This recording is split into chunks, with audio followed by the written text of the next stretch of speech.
It's academic and it's theater and it's a place where they both meet. We have the art and practice before each other. The actual practice is historical practice and cultural. Examples of women sharing what it is that you do share and how you do that. There's no way you can ignore that look anymore. Welcome all on the ones you can come and see and talk about.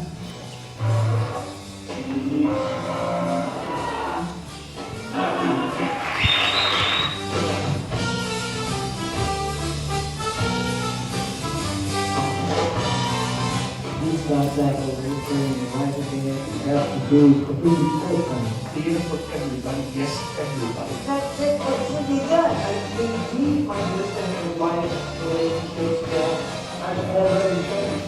The survival of theater as an art form depends on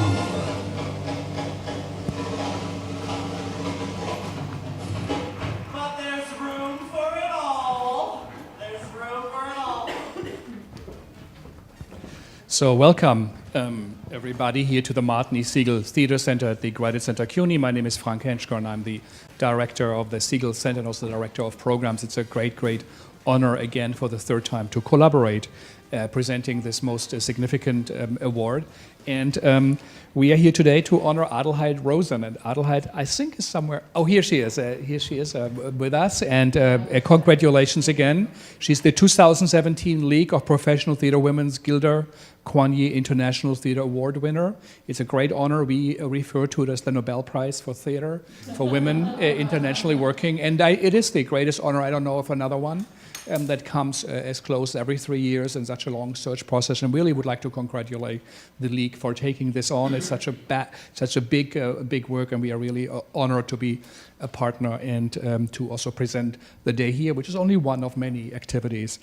I especially would like to thank, of course, Melody Brooks and Katrin Hilbe, who will be coming here, producer Rebecca Cheyenne, and then, of course, the entire Segal team and everybody who made this happen, and also, of course, crossing the line. We have also the cultural ambassador here from the Netherlands. We have the head of Adelheid's production team in the Netherlands who flew in for this award. So it is a significant one.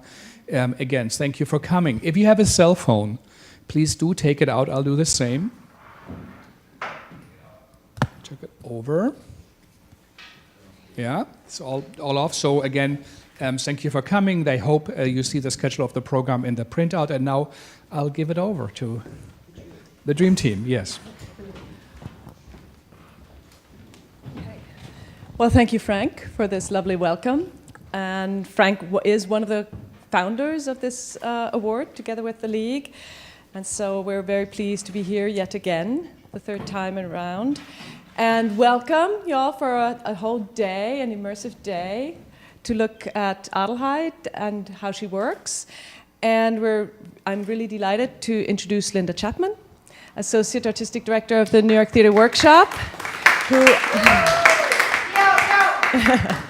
And Linda nominated Adelheid this time around. And so we're very pleased to have Linda do an interview and then a feedback session. And this is a real opportunity for an in-depth discussion and exploration of a key tool of how Adelheid creates her unique body of work. And just as a last thing, we would like to make a plea for donations. We're about $700 short of what we need to spend.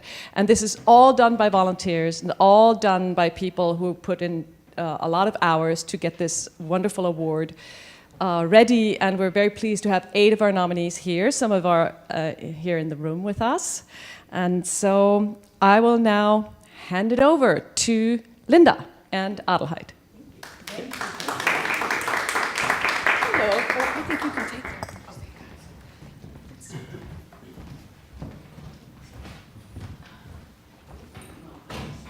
How's everybody? Are we on here? excellent. There we go. Yeah. Hi. Good morning, everybody. Well, I had the pleasure of meeting Adelheid back in about 2009, I believe it was.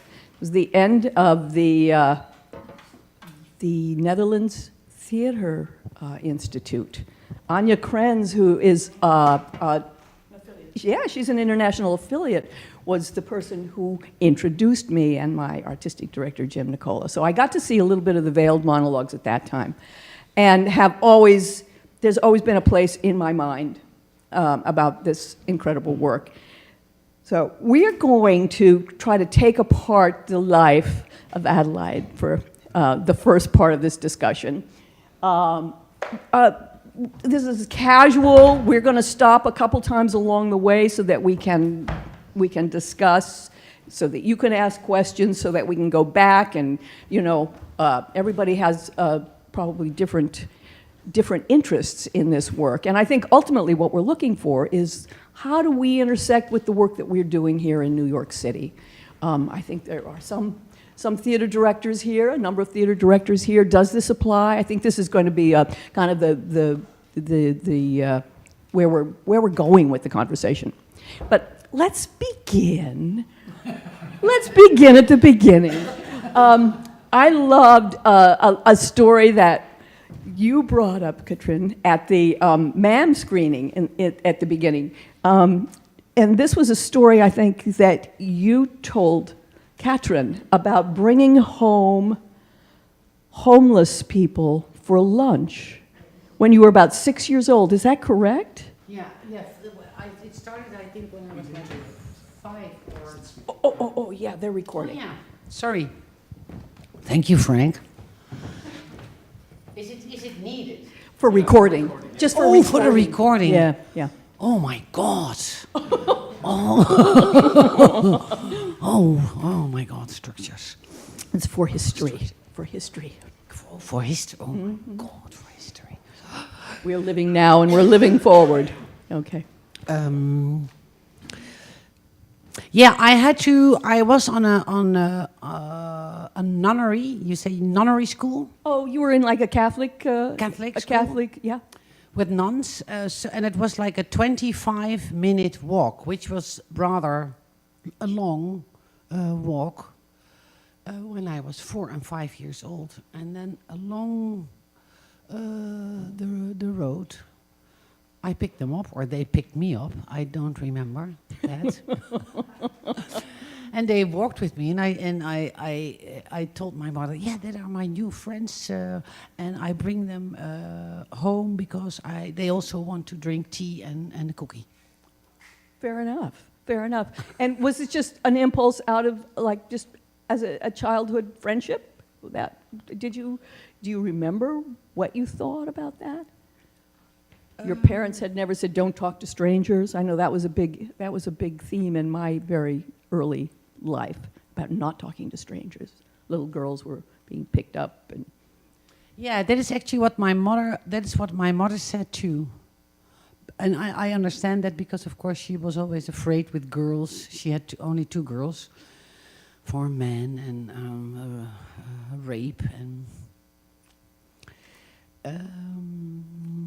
actually, that's a very nice question. You were. It seems like you were fearless, even then.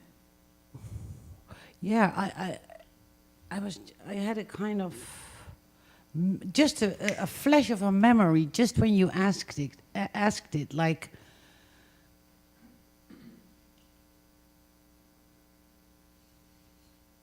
as if the planet actually is one thing, or it felt like one street, or it felt like one landscape, or I experienced it as no boundaries. Right, yeah.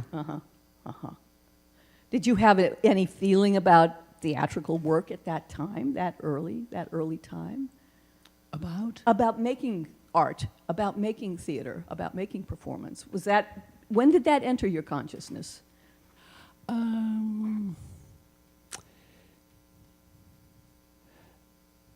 It was I made a lot with wood, with stones, with sand, because my mother was extremely strict, and she raised me a bit like as if she was a dictator of the household. And so everything I could lay my hands on became. I did it also. Wat is ook alweer gereedschap en tools and forks and spoons, and I did it actually with all this. Uh-huh. I started to build more decor, more drawing. I started with painting and drawing, with also, it sounds maybe strange, but like when I menstruated for the first time, I made a lot of paintings with my blood. Oh, you were making body art at a very young. Well, I didn't know. I had no clue. But it was like I was on my room, and actually I didn't have much because it was not allowed. So I stole newspapers of my father, and then I thought with the blood, wow. So I remember I was standing like, I thought like, wow, the drops were, it was beautiful. It was really, but I didn't know anything about the art world, nothing. It was only the church and the breakfast and the rules and home and homework and. When did you start making theater or wanting to, you're a performer, you're a writer, you're a director, you're a filmmaker. When did the performance, when was performance becoming attractive or interesting for you? Very late.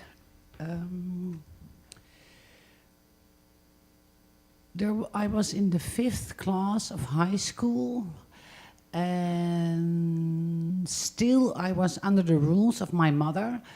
And there was a teacher. He was with a group of teachers they organized creative stuff, art stuff, gymnastics, trips outside school. There were all teachers. Mathematics and well, I don't remember, but they had a kind of creative group to organize things for the students, and they called my mother on a day. Can Adelheid help us because somebody in the performance of the school became ill, and we think Adelheid is a nice choice. To take it over. You say that? You take it over? Yeah. And you were the understudy. Yeah, yeah. And you didn't even know it. Right. Right. And then my mother, and that is a fight I remember very good, because my mother did not want me to be in connection with something like that, that kind of content, but the help, to help the school, to help the teacher. That was the accent. So she was like, you go there, you come back immediately, but you have to help. They're asking for help. So I went there, I got a dress. I thought, okay, a dress. And I really do remember there was no excitement, nothing. I was just there, okay, I can get out of the, well, more or less the jail. And they gave me a shawl and the text, and it was like, okay, you read it. Okay, I read it in the dressing room. Okay, and then I read it in front of the public. And they broke the ceiling. You were a hit. And I had no clue why. Did you enjoy it? Yeah. Yeah, I enjoyed it, but it was not what I had completely not expected that joy. I was sitting there, and at once I was like, okay, and then, and I think there I was addicted right away. Right. And then you went on to do more with your school? No, it was not allowed. My mother did not allow it. So I had to study, and I said, okay, I'm going to study French, because that was her proposal, and I thought that can be my wat is dekmantel ook alweer? Like your escape? Yeah, can be my escape. Because my mother didn't finish her study, French, because she married my father. So I thought, okay, yeah, I'm going to do that. And then I sneaked out and went to art school. And then after 1 year or something like that, they discovered. She didn't know. You were in school for a year, and they didn't know? No. And you were living at home still? No. No. I went You had to moved. Amsterdam. Yeah. You're not from Amsterdam originally? No, I'm from the south. So what happened after that? Were they paying for your school? Well, they didn't know, of course. So I had, so the art school said, okay, you can clean at, very sweet, because my parents, when they discovered, they didn't pay anymore, of course. But then I had nothing. And then the art school said you can clean teachers' houses. So I did 4 or 5. Work study, as we call it here. So you earned your own way, basically. You earned your own way. Yeah, and then after, I think, 2.5 years, my father was like, oh, that doesn't feel good anymore. That's strange. I'm going to pay for my child. So then my parents fight a bit about this. And then my father started paying me money again. That's really wonderful. And were you working in the visual arts at that time? Were you working in painting? Or was it theater school? Yeah, first I started painting and design, and then I went to performing and what we call theater maker, and then I did 1.5 year dance because I just loved it. See, wonderful, wonderful theater and art schools in the Netherlands. And your school was I like them too. Was teaching both. You had the opportunity to study both, the visual arts and performing arts, or were they different schools? First, well, they became one school. First, they were different, but I was in a period. I don't know if it exists anymore, but I was in a period. It was then.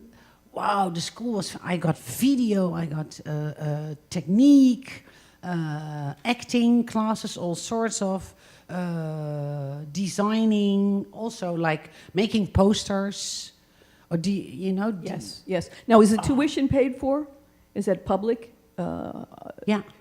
So you were just having to pay for your housing and your. Yeah. But the school is the school paid was by the Hague government. Yeah. Wonderful. Really wonderful. Yeah, it is. And then out of all of this, was there a particular teacher? Were there people who influenced you particularly? Do you recall, just in terms of, I mean, your path is very unique, I think, the work you've done and how you've done it. And I don't know, were there models, or are you finding your own way through your education? I think I was founding my own way, but I think one thing in my education from my mother, which could be something negative, but turned out to be something positive.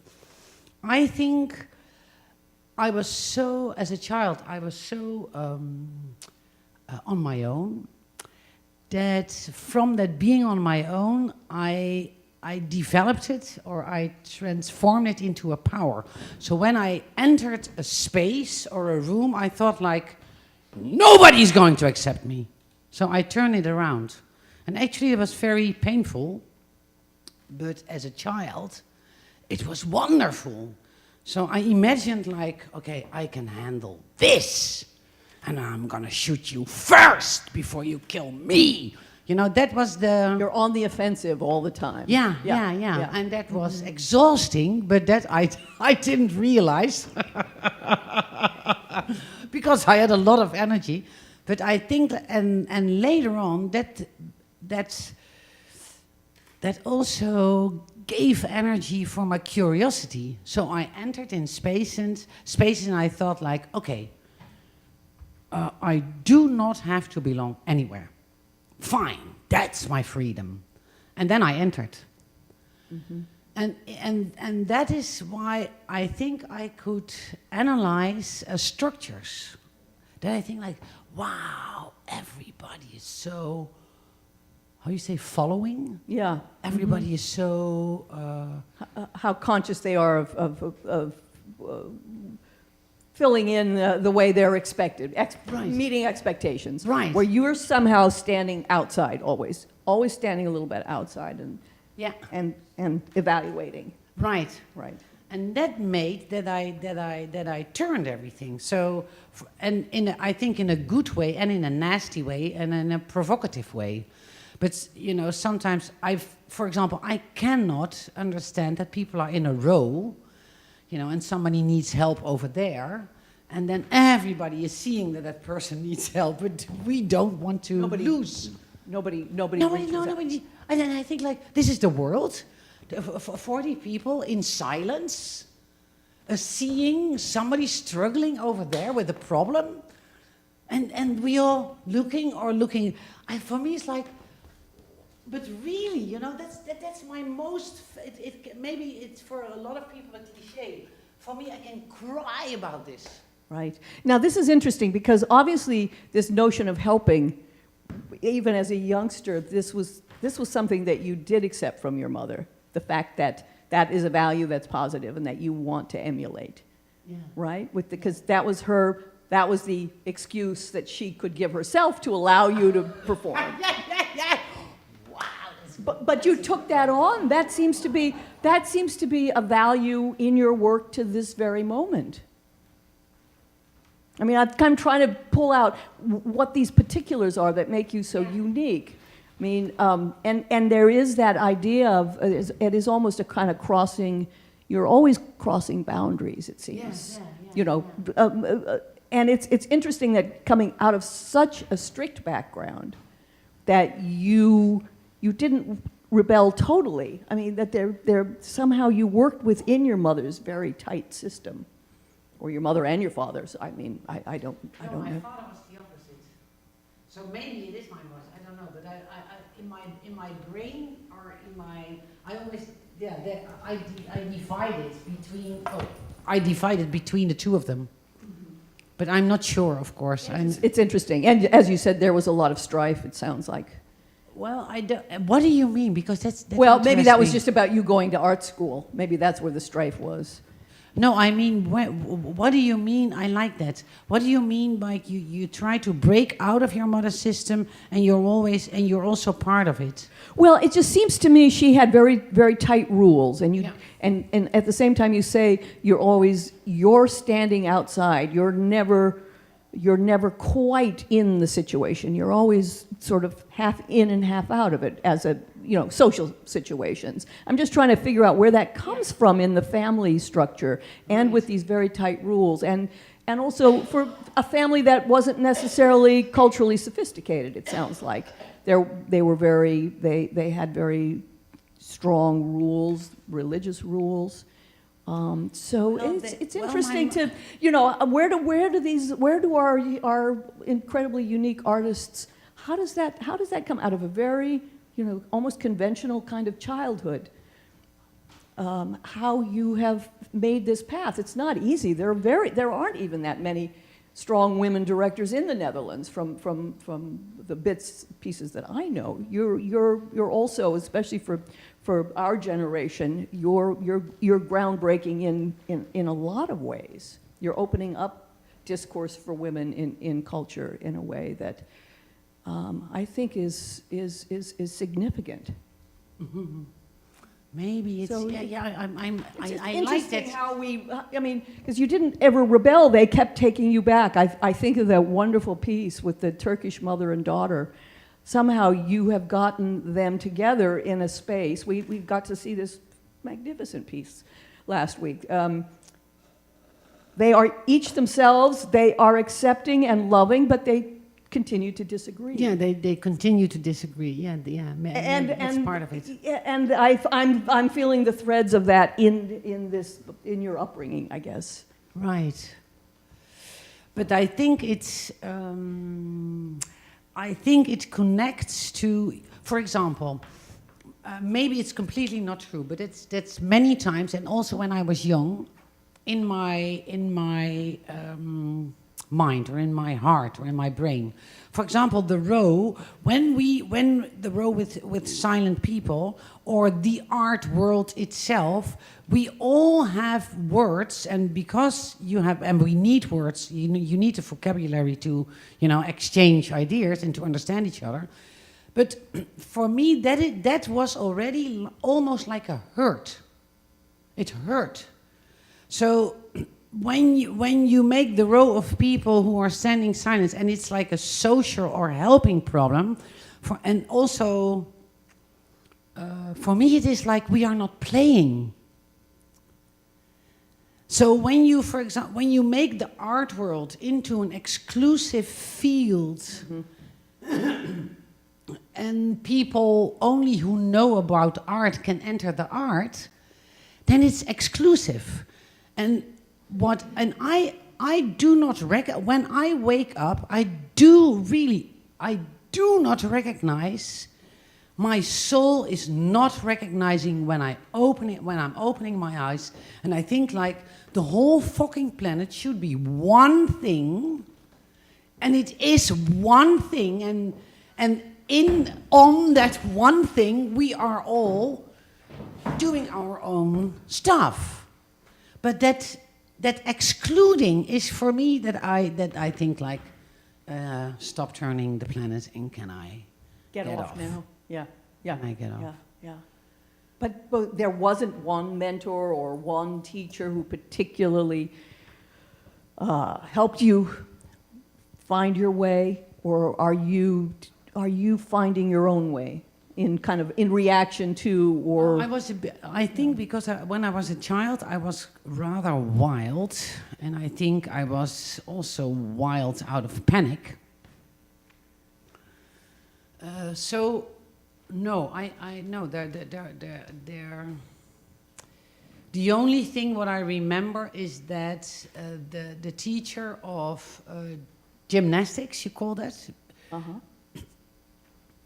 The teacher Dutch, the Dutch language. Writing. Yeah.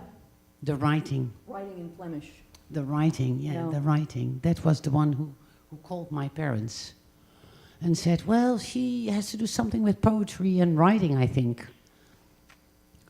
That was one teacher. And gymnastics, he came to my parents. He initiated that himself, and he talked 2 times, but I couldn't witness that. I was not. You weren't there. You weren't part of the conversation. No, I wasn't. Yeah, which is a pity, but. Yeah. Now, what would you say was your first work, the first work that you made when you knew this is the path I'm going to take in my life? When you knew performance or film or as an actor?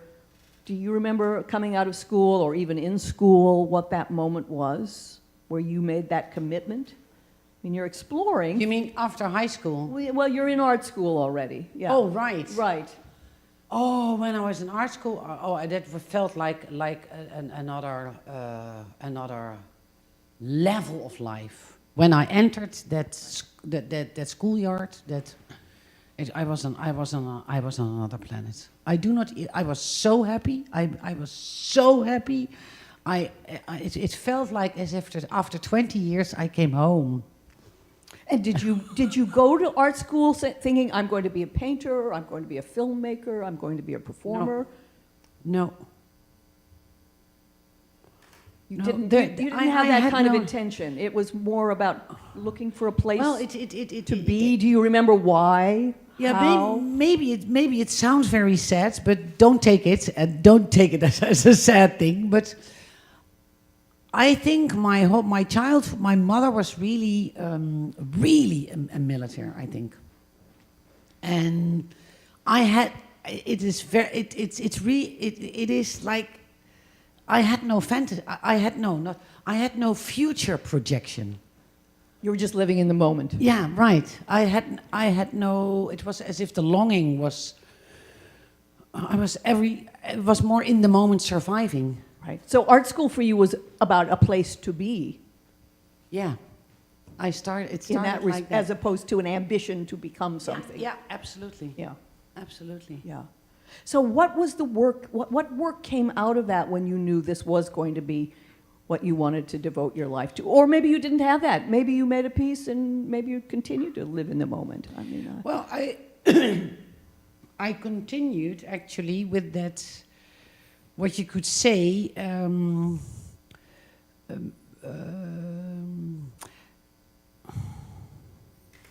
analyzing the structures. For example, I just told Dennis this morning in the car, one of the first things I started to do was when I went into art school was, we have bikes, always biking. So I started to bike into buildings on my way to school. And I did that as I don't know, also that I thought like, I had my own rules, so I could not touch the floor with my feet. And I couldn't stop in the building, so I really had to flirt around. would this be like a big hotel or a... Yeah, or some big public space? Yeah, the bank, public space. All right, here's another theme.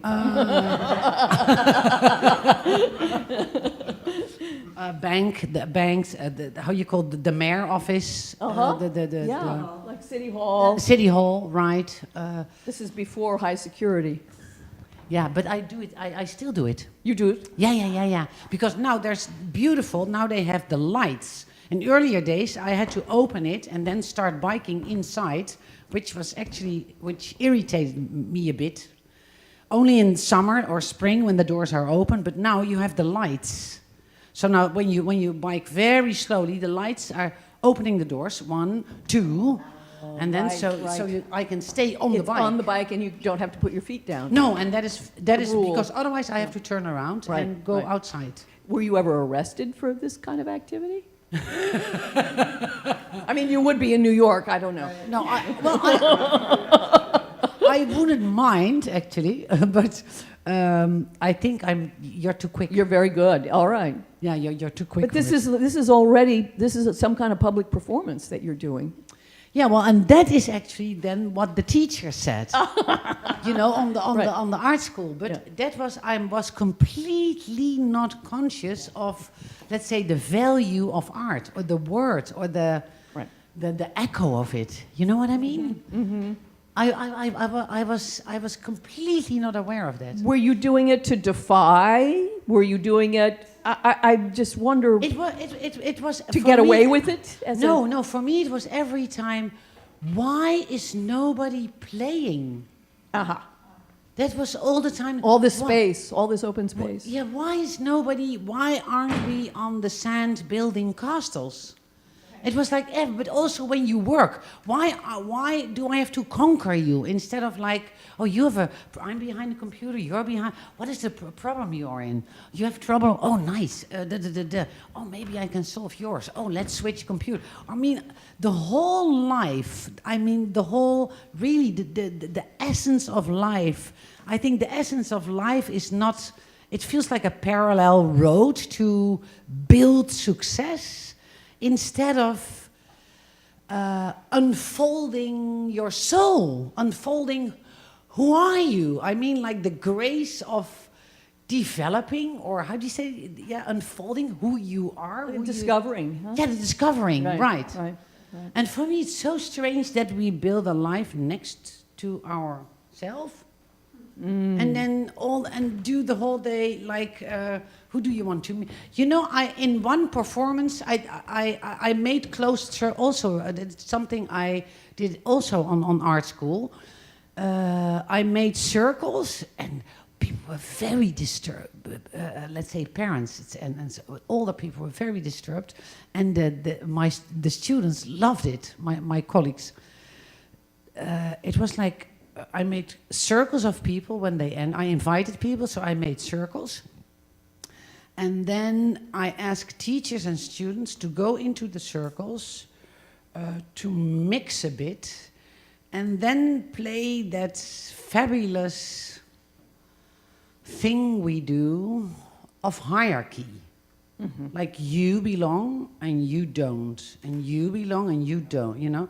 So I invited what we call important people out of the city, and I asked them to cooperate and do as if they... While you were in school? Yeah. In that performance, I made a performance out, or an installation out of that. Right. And then afterwards we analyzed it. We had a huge circle, and then people realized they were in something, because I made it in like an open reception, and I named it. There was a party which was all made up. Right. And then afterwards, everybody was like, so then the very important people from television and journalists and writers and blah, blah, blah. And then they admit, like, no, I was in the... So how everybody was relating and pushing somebody else away only with an eyebrow. That sort of sounds like that was an important moment for you, a really important, that activity, because you're enlisting performers who don't even know they're performing, basically. Yeah.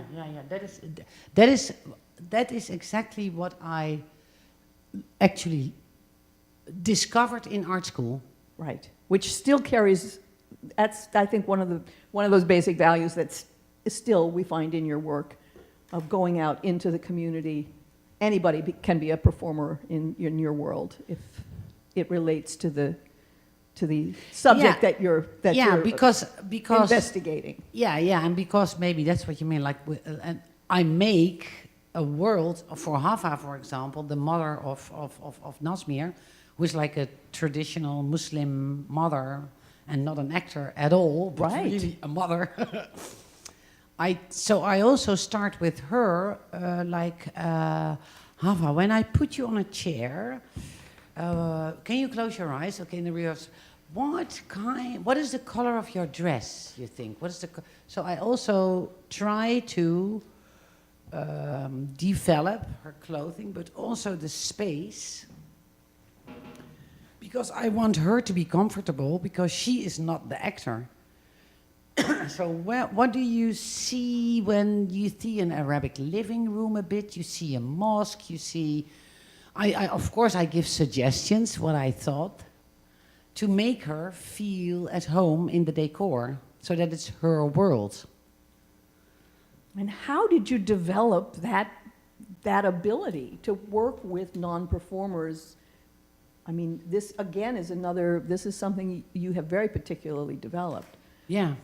And it sounds like some almost traditional sense memory, some of the things that we learn, early on in our traditional theater schools. It seems like you've taken some of these things and some of these exercises, but translate them to anyone. Yeah, I think it's unusual. It's a very unusual. Oh. And some of this is just instinctual, it seems to me, in terms of how you come upon these notions and these ideas for your work. There's something very particular in your... Yeah, but there is something, isn't there? There is something like, isn't there something like this, what children do? And maybe I just didn't forget, because when you take somebody's hand, somebody's following. You want to take a seat? Yeah, why not? Yeah, you take a seat. Right. I think it's and I don't understand why people are not living like this. So with very old people. Oh yes, with very old people, I made. It's called Something Tender. And it was an installation around a performance or a theater piece. And then the audience was in row at a ticket office. And I was with, above 75. And then we just, the old bodies going down was so beautiful. So they were completely in their own way, but it was in between where everybody was at the ticket, the theater hall, before they went in. Oh, like the lobby. Like the lobby. Yeah. And then, and they were with the two of them. you have to, well, I can also turn, you have to turn, yeah, like this. And then you go like that, yeah. And then you go like that. Yeah. And then the whole lobby, the whole lobby was with very old people laying. No, I'm gonna. Yeah. Thank you. And it was so beautiful. It was, it was only, let's say, or of course I rehearsed this and it was organized, but then it was organized completely in the chaos of 800 people going to it. But when you see that before you, it's going so slow, and people of 80 and 85, and then I have one musician, and he composed a beautiful song. They could sing in Dutch, so you heard, and they were all wired. So at once you heard from when you didn't see them, you could hear it in the lobby space. So you didn't have an audience for it. No, Everybody was involved. Everybody was a participant. I did it. No, I did it as let's say the entrance and the exit of Ola Mafalani's main hall theater piece. Okay. So because she was in Groningen and she wanted to make this special piece. I see. And then she said, Adelheid, I want your expertise on the older people who live in the cities. Well, we like each other's work.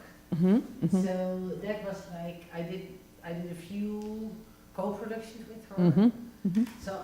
So that I can take, that I have the opportunity to work with 20 people in cities who are, so they travel with that performance of Ola. Okay, that sounds really, really wonderful. Well, maybe this is a good time for us to stop for a minute. And are you intrigued? Do you have questions or observations that you would like to make now? We'll just take a few minutes. Yeah, we've got a microphone back here. We can pass around. We're headed into the specifics of the adoption method or methodology, but we thought it would be really, really interesting to try to, figure out where this unique artist, how did she grow? How did she become who she is? So anyway, in terms of the early, and just, it's the first time you speak, will you tell us your name and maybe just tell us what you do? Hi, I'm Jeannie Dorsey, and I'm a playwright. Great, thanks, Jeannie. And I'm wondering, as you move along in your artistic life, who are some of the artists that speak to you from any genre? In the here and now. Exactly. Yeah. Who inspires you now? Who do you look to? Whose work do you appreciate? This director you just told us about obviously was a... Ola Mafalani. Yeah. I think many. But also, next to that, also people. Life. Oh, yeah. Everyday people, you mean just people you meet? People. Yeah, for example, I have also wonderful, inspiring conversations every day with the taxi drivers. But I mean really, really inspiring. Because I feel, in this moment, on the march time, a friend of mine told me, I arrived 10 days ago, and I feel sometimes handicapped in the English language, and then I cannot find my flow, or I can find my flow because that's not what I'm not leaving that, but I feel a bit handicapped. Because my Dutch is of course fluent, so then you're one piece. And every time I feel a bit nervous and I do not know how to express, or I do not know how to stay connected and really express what I want to tell in essence. And that is something which is like, I think the theme, what is going on in me when you are honest, when you put it on a table with the stranger, that theme is right away somebody's theme too, or his brother's theme, or his mother's. So I'm also in love with many artists, but actually I do not want to look at the world like that. I want to look at the world like when I told the taxi driver yesterday evening, for example, like, oh man, my English, I feel I want to express something and I cannot find the right words and da-da-da-da. He said, oh, I'm 1.5 years and I'm from Mali and oh, you start in your language and I start in mine. It was, I think, Bunaba or Banabo was his language. And we did, and we had so much fun, you know. It was like, ik was in het Nederlands en ik zat heerlijk in het Nederlands en helemaal mijn eigen taal en ik kon me lekker helemaal uitdrukken en ik kon helemaal zeggen wat ik in mijn eigen, in my own fucking language, you know. And he was behind the wheel, you know. And he said,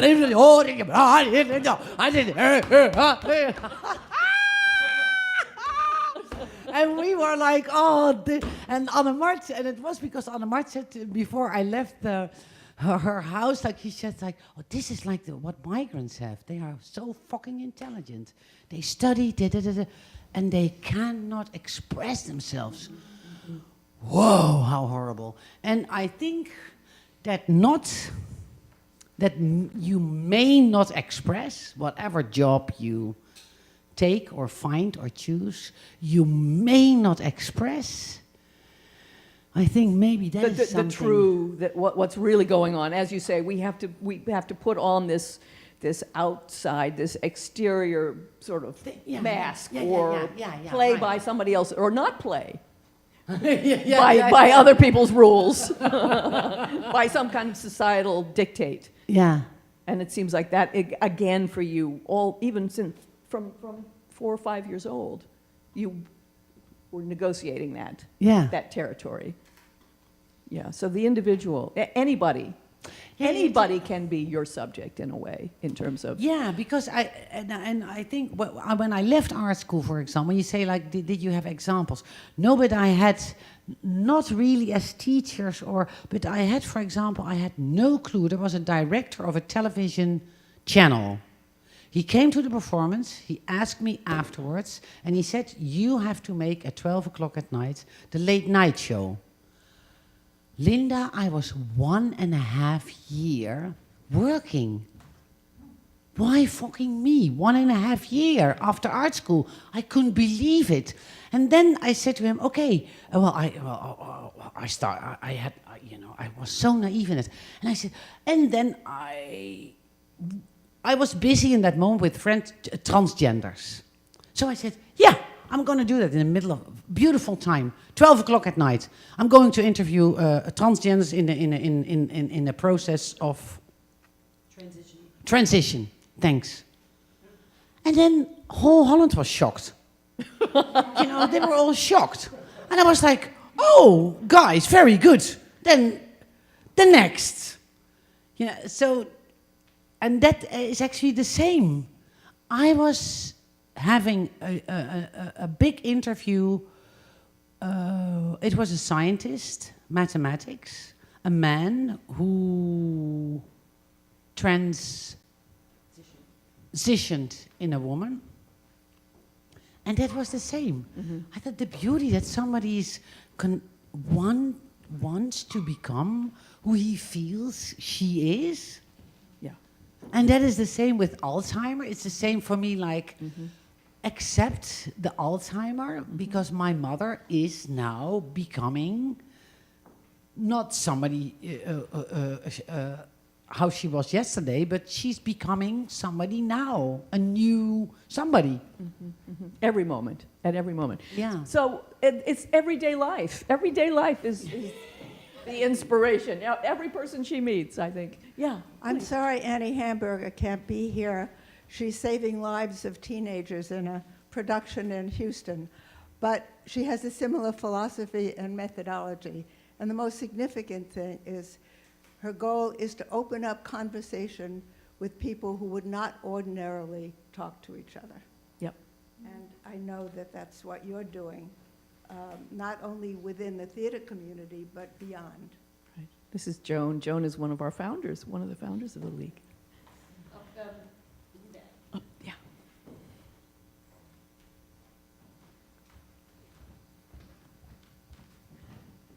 Just tell us a little bit about who you are.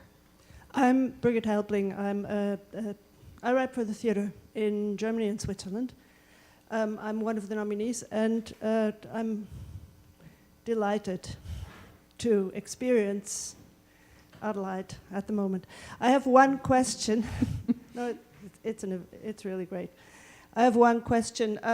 Maybe it's not important, but it kind of something's missing from what you're telling about your mother and the jail you grew up in. For me, to be able to imagine it, I'd like to know what your mother wanted for you, because oftentimes this kind of restriction is meant because they want a person to go someplace. Did she want you to be a lawyer or a housewife or a doctor saving? Please. Yeah, it was.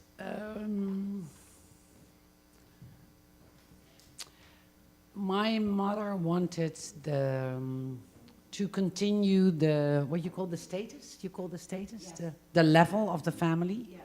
Status, like the status quo. Yeah. She wanted you to. And what was your father's profession? My father was in the board. How do you say it? The board. He was. God, hoe noem je het? De voorzitter van de board, zal ik maar zeggen. The head of the board of a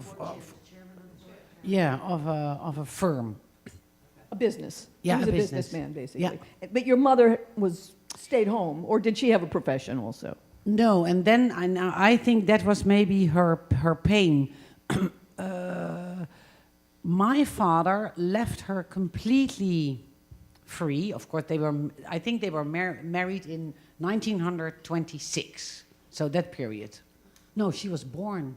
In 1926. No, she was born in 1926. Oh, when were you born? When, they were probably married in the 40s. There I go. This is my last day. They were probably married in the 40s, the late 40s, mid to late 40s. Yeah. Or even early 50s. Late 40s, I think. And then my mother stopped her study, and I think that she. Oh, that's what my sister and I think. We of course you never know, but maybe she was not a woman for children. Maybe she had to go on with her work, with her study, but she chose actually, and I think that's the pain of that period, she chose for being that representative woman, and she was. She was a beautiful woman. We were like children. We were in love with her perfume and red lips and high heels and, going to parties of my father and be representative at the house and down drinking the wine. But there was, I think, a deep, deep, deep pain in her. I almost have to cry now. I remember I was once making a trip through the east of Europe, and in I think Romania, I was in a kind of national museum. It was I went there for basic interest in the country, so it was like the whole history of And I was on my own, so I went from period to period to period, and at the last room, and I don't know where I was with my fantasy or where I just was walking for hours, and in the last room, it was a kitchen, very white, and I broke into tears. But at once, I broke into tears. And that was the and later on, so I went outside to not disturb the people, and went for a coffee outside, and I realized that it was her jail. That kitchen that you had in those days, the first electric washing machines and the first electric whatever, and the first but her life. But it was more, she did it herself, she chose it herself. It was not her father, it was not my father, she chose it. But she was there, she had her own dresses and hairdresses and and her own car, but she was stick to that fucking sink. Mm-hmm, mm-hmm, mm-hmm. And she didn't necessarily want you to be a housewife, though, did she? No, she wanted me to study, but not at strange, not art wild, school. Yeah, not at art school. Yeah. Yeah. Anything but. Yeah, anything but. Yeah. Right. Are there other questions about? Yeah.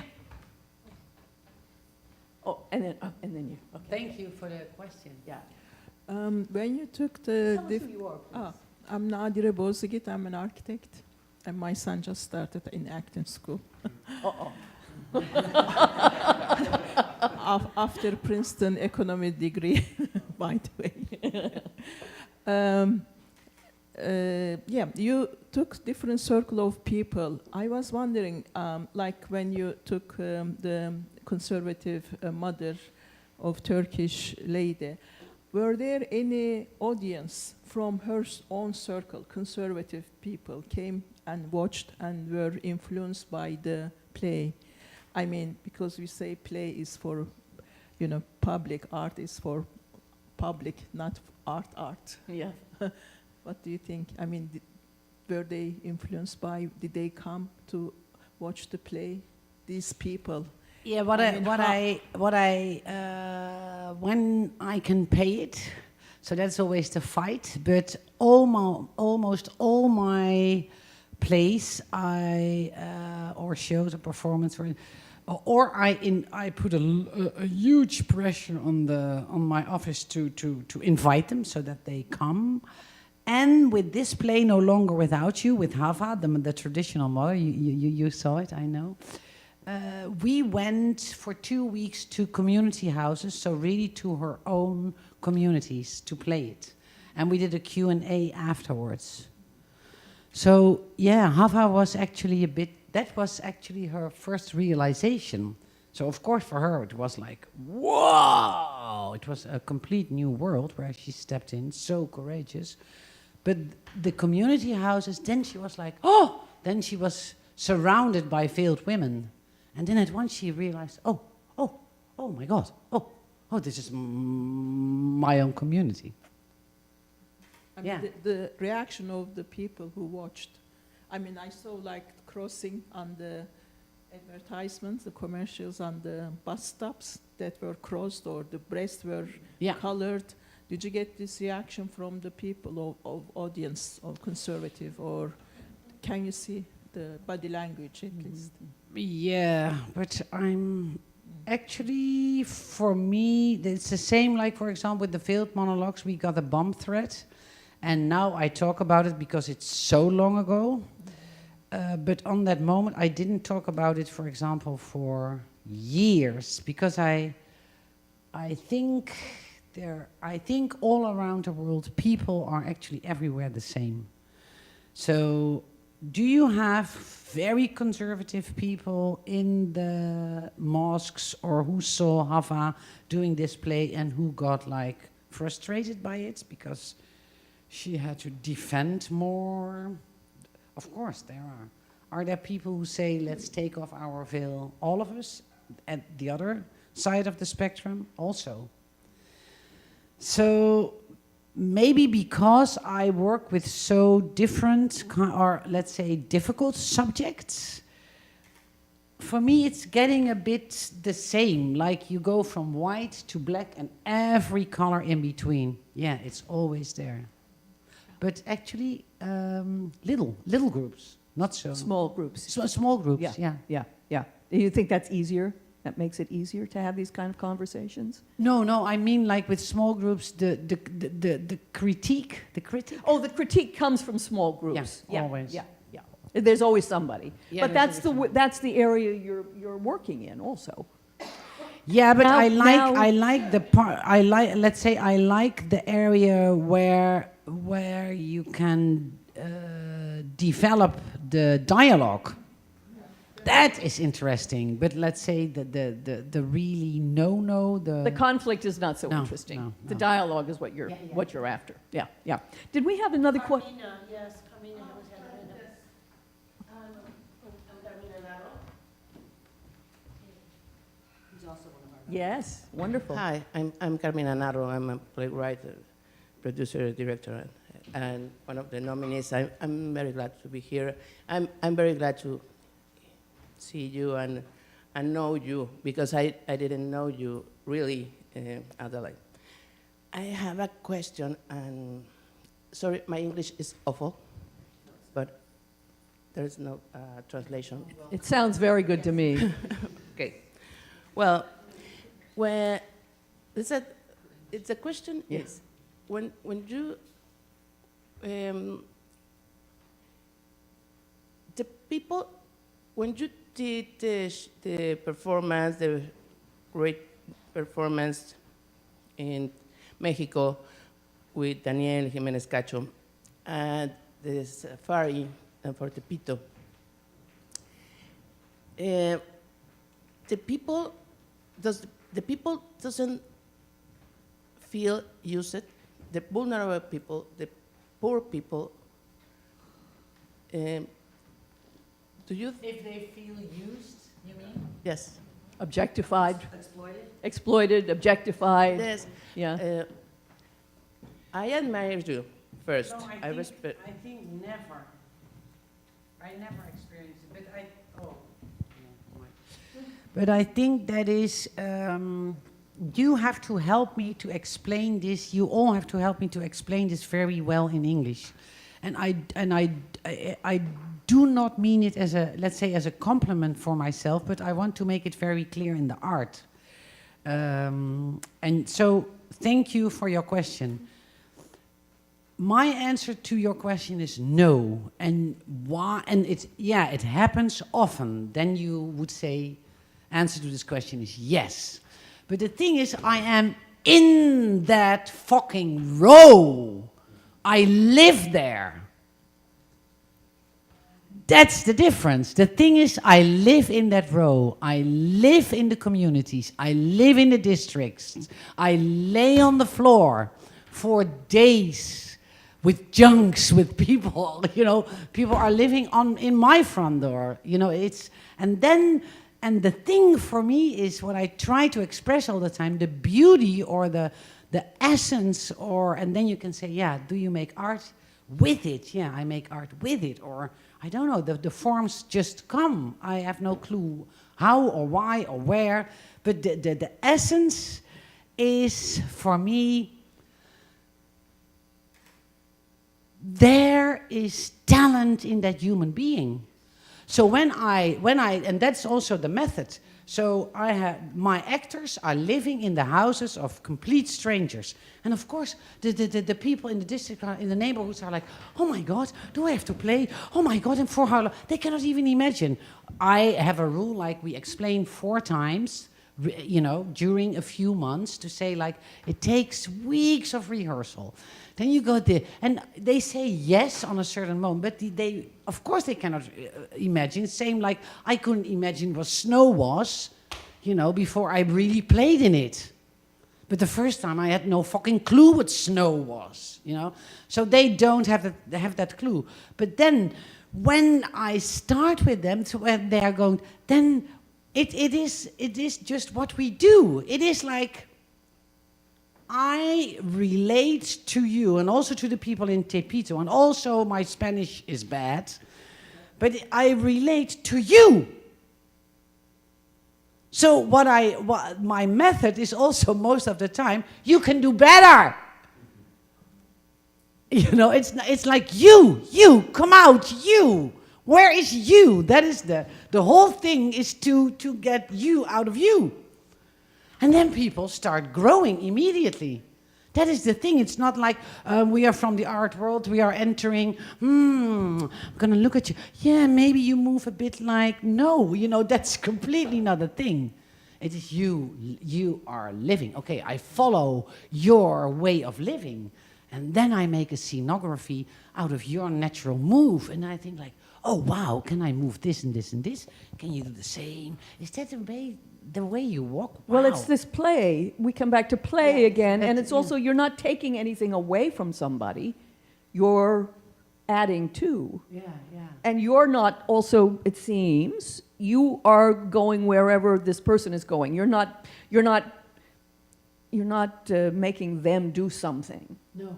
Or to take away from them or exploiting them in some way, it seems.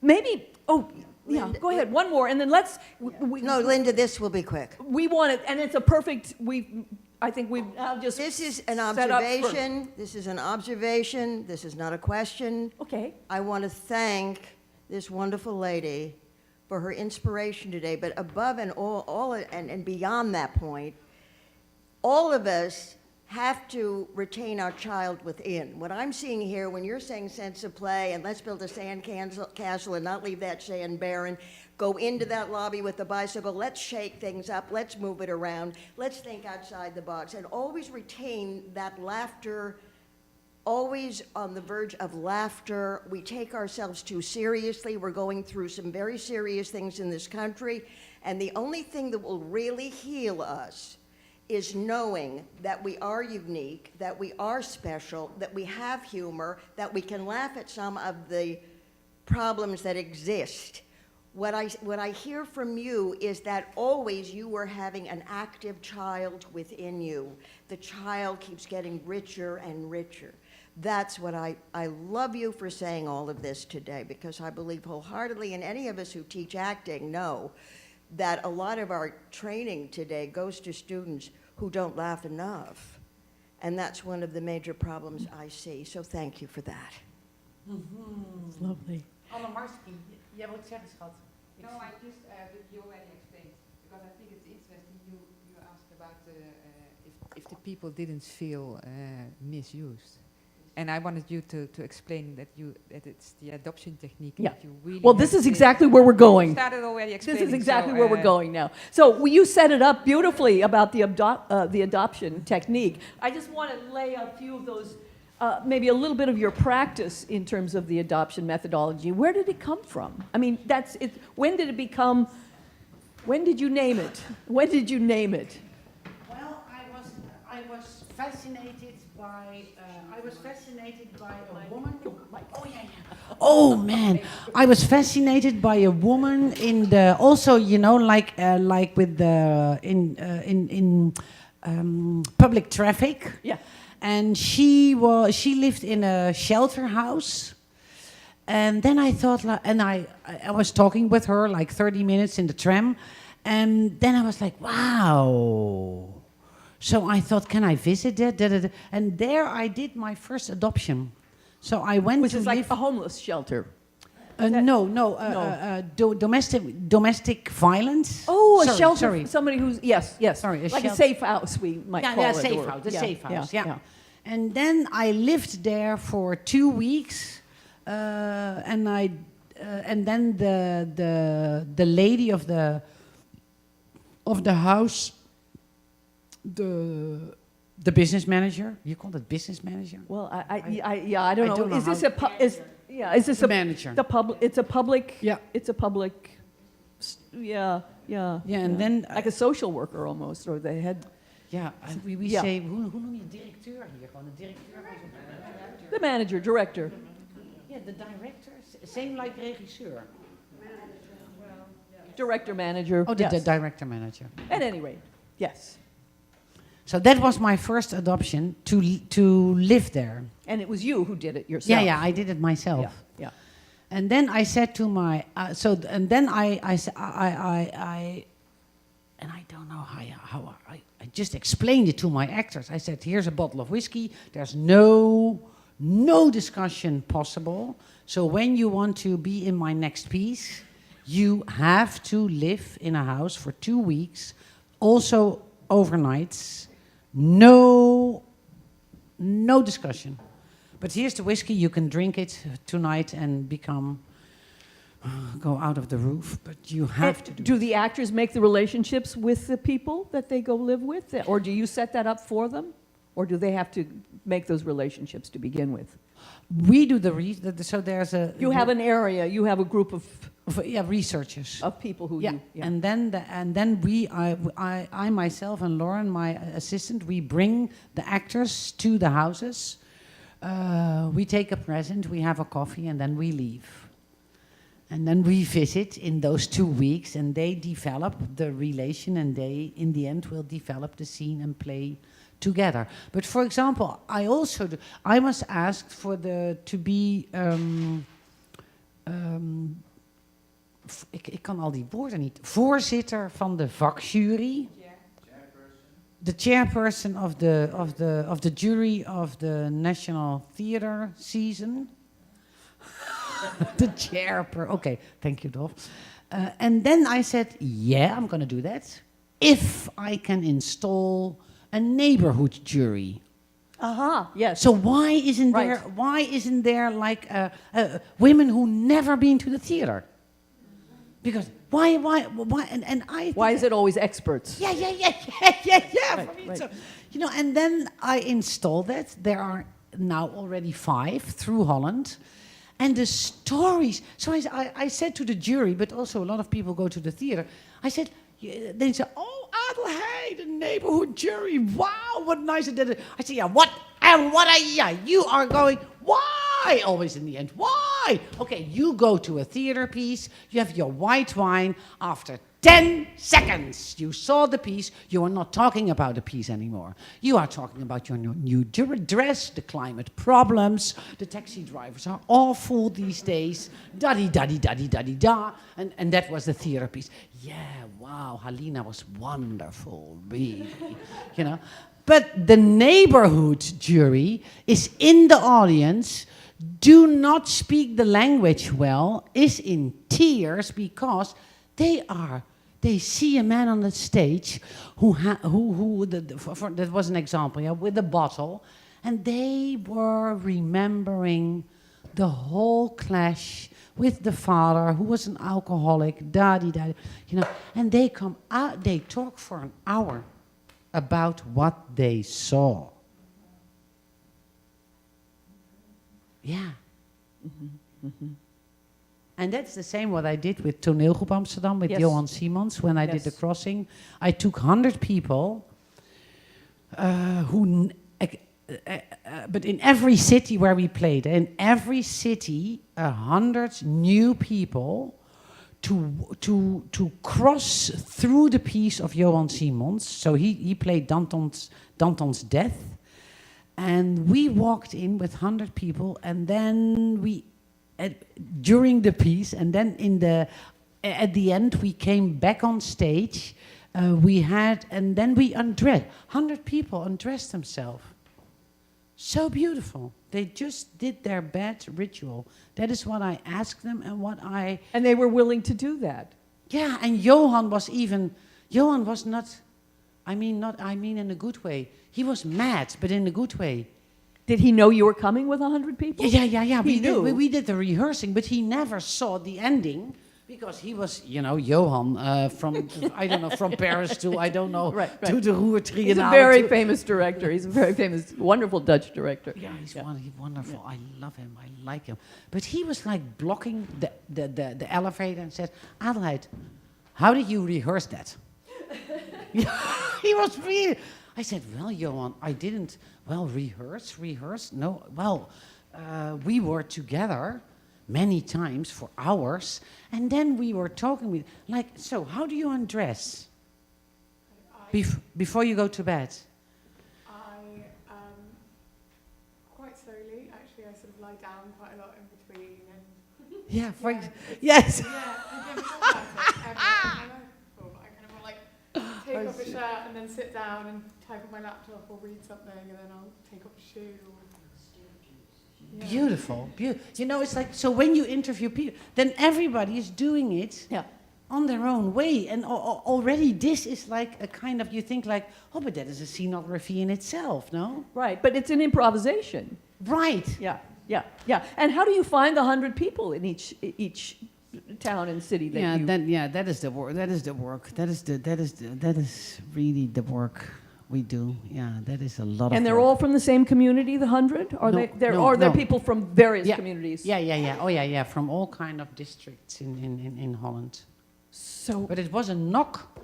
For me, it's same like structure, because the whole idea, I was inspired by, I want to knock on the door of the main hall theaters. Because actually, what are they doing for their cities? Actually, what are they? So it was a knock on the door. So I went to Ivo because I needed a main hall theater, but in... Hoe zeg je dat? In werking? In action, yes, right? In action. Working theater. A working theater. So not in daytime, because then you feel like a guide, but in action. And then and that was the knock on the door, and we slept there. And the next morning, you had the 100 people sleep in the theater overnight. Oh, yeah. After the Danton's, after Danton's invaded death. Danton's death.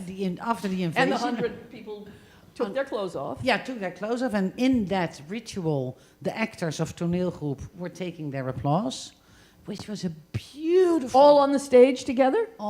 They were in between the people, they walked. We're going to see some video, I think, later in the afternoon. Oh, yeah. That will help you to visualize this, yeah. Yeah, right, that's true. Yeah. That's fascinating. So it's basically, it's similar to the adoption, the staying overnight, the meeting of these 100 people. That's got to be a big project to get 100 people who are willing to go on this journey with you. Yeah. Oh man, that was. So do you ask friends to recommend? Do you send out mailings? Do you send out emails? Right. No. I mean, just technically. Yeah. How do you? Yeah. How does that happen? Over and over again. I mean, to do it once seems like... Make your face so much. To get 100 people one time seems like quite a challenge. But you've done it many times? Yeah. I was, for example, it was a few months. I slept a few months in theaters, on stage. Yeah, beautiful. That research is also, it is a lot of work, but it is as simple as everything I told you. And that is, we just rang doors.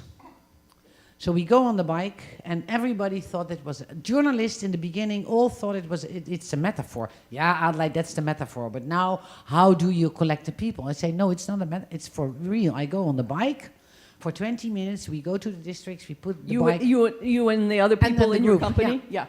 And then we start ringing the bell, and then we say, like, can I come in? And how are you today? And and then we have a coffee, and then of course you also go to community houses, or they bring you, they say, oh, tomorrow night we have a barbecue with the neighborhood, and there are coming 20 people, and you can ask them, and I will introduce you there. Yes. And that is how, so it's really grassroots. It's almost like political, almost like a political movement in a way, where you go one-on-one, except you are promoting a dialogue. A conversation. Yeah. Really fascinating. Really fascinating. And then I really want to bring them, because it feels like a shake on two sides, because I also the wijkjury, the members of the neighborhood jury, I want them to be adopted by toneelgroep. I want them to be adopted. The 100.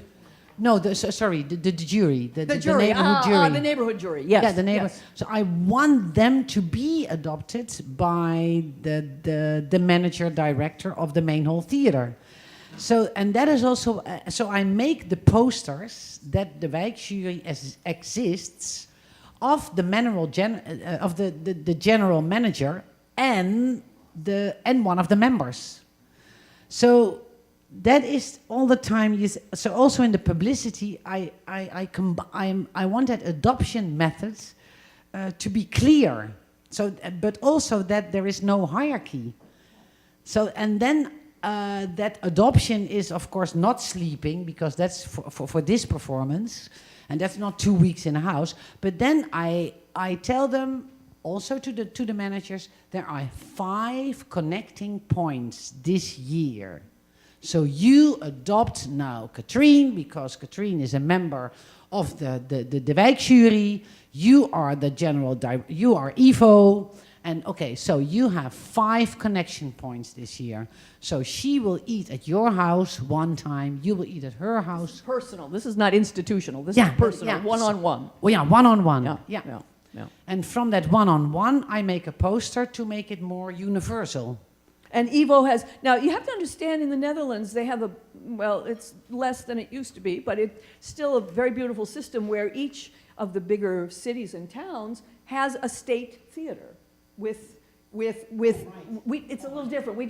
We have not-for-profit theaters, but it's not, and there's a little bit of government subsidy, but not much. So each theater is responsible for its own well-being, but there's a system of basically state-owned and operated theaters in the Netherlands.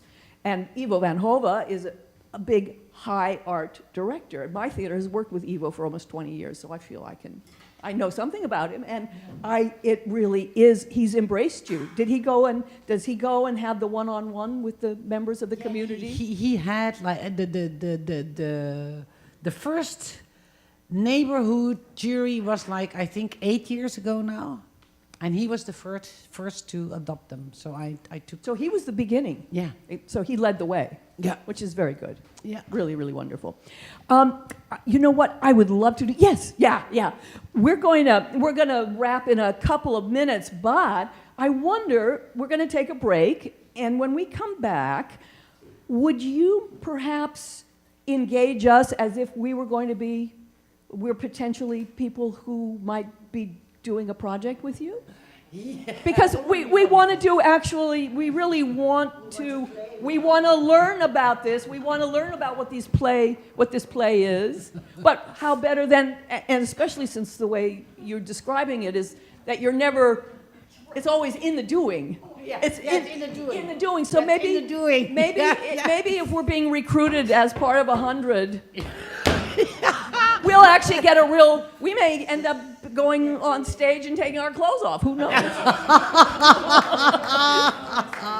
But it's in the doing. That's beautiful. Yeah, we can. Yes, absolutely.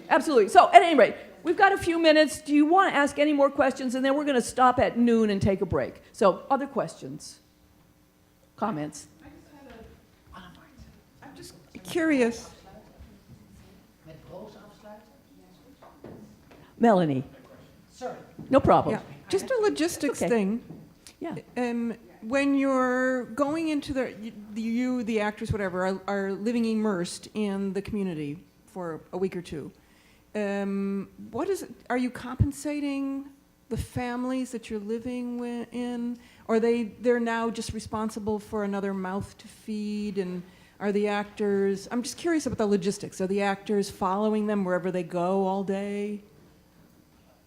No, that is, of course, that is taken care of. Of course.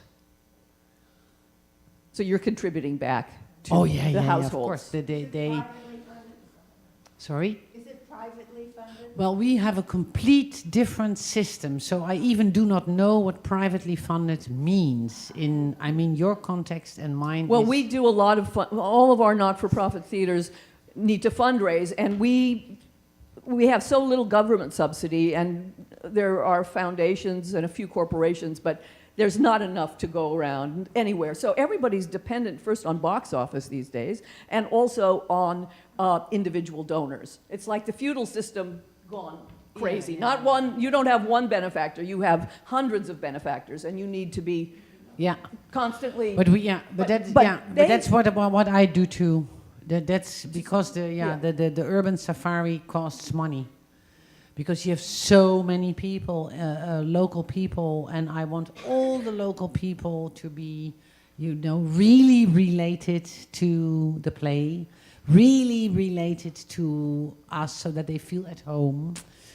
So we have simple things. So also the rehearsing spaces, you know, everything is simple. And that is also because I want no doors closed. I want everybody can walk in and everybody can take whatever he likes. So that is, and that works very, very, very good. So it's But always the money is. Yeah, yeah. Well, you get your funding. The government funding in the Netherlands, you usually write a grant proposal that takes you, what is it, 3 years now, 4 years? 4. So they have cycles. I know every little grant we're writing over and over again, they go to the government, a 4-year program, and they get the funding or not. And then now in the Netherlands, they also are learning how to fundraise because they don't have the subsidies they used to have. So it's a combination, but it's not quite as desperate as we are in terms of, yeah. One more question over here. Yeah. I had one. No, I'm gonna no. Hi, I'm Jonathan I have Tyndall. a short movie to close. When we close. Okay, good. Yes, please. Hello. And you are? I'm Jonathan Tyndall. I'm an actor. Hi, Jonathan. I wondered if you have anecdotal feedback from these communities 1 year, 5 years later, as to how, if at all, the work has changed their communities. Do you get feedback? Do you keep in contact? Yeah.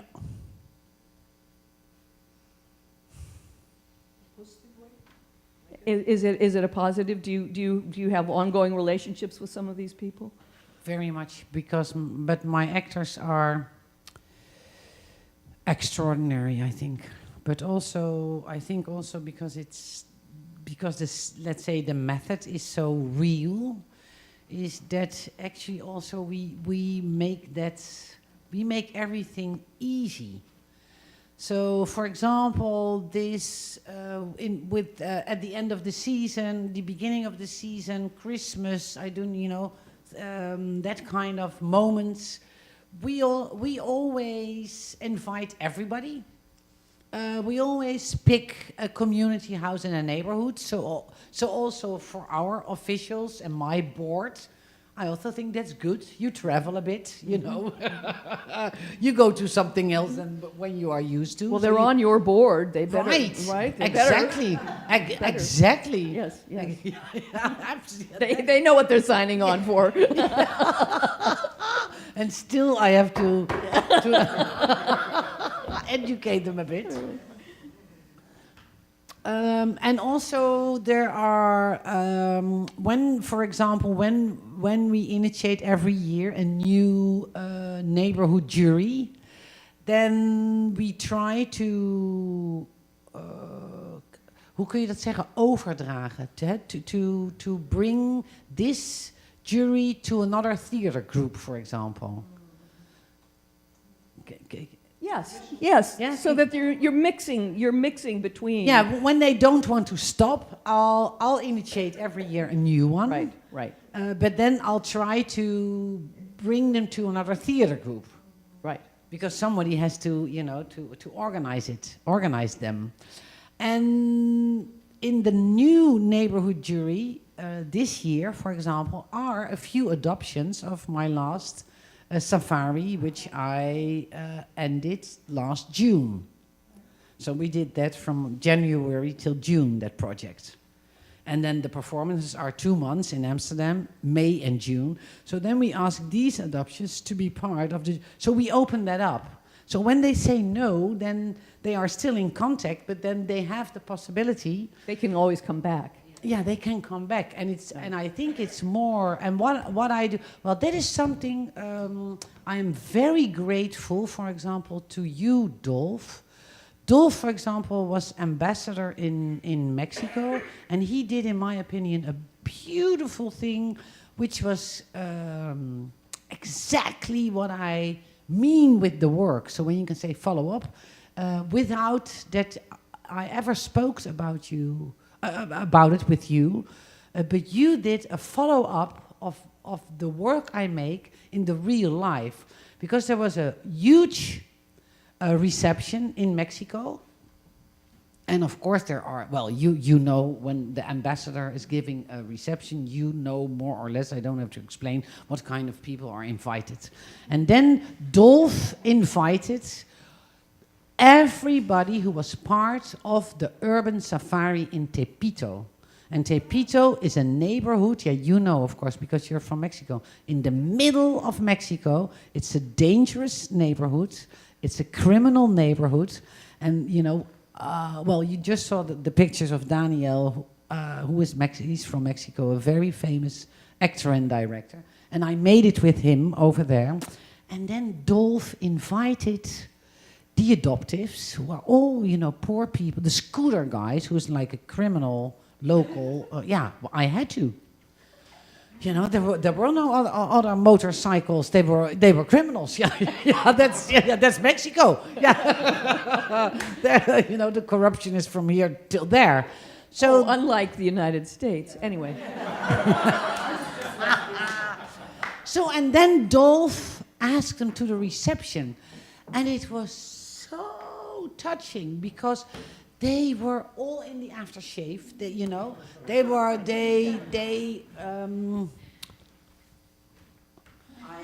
ironed. Thank you so much. They ironed their shirts, and I think Dolf, you said with that lovely.